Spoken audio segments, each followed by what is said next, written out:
Kejari Maluku Tengah kembali tetapkan satu tersangka baru korupsi dana BOS.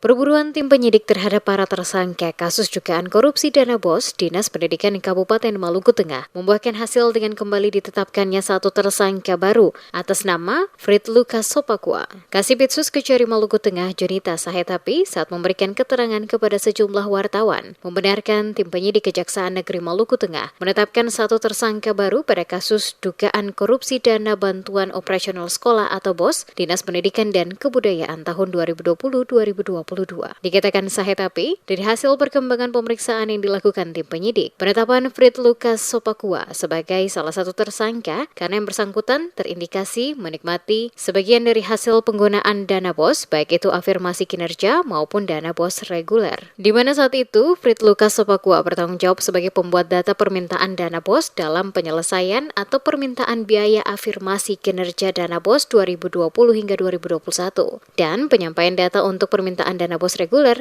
2020 dan 2022.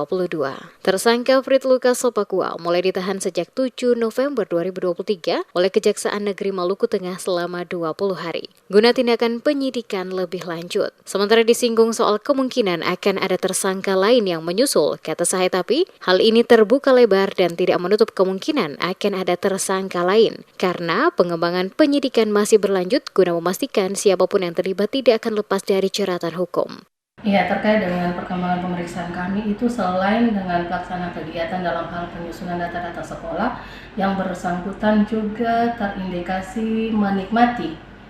sebagian dari hasil penggunaan dana BOS baik afirmasi kinerja maupun dana BOS reguler.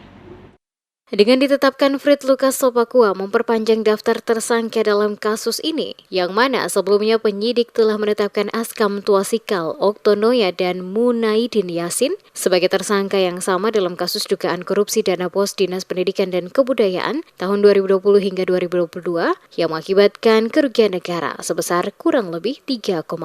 miliar rupiah.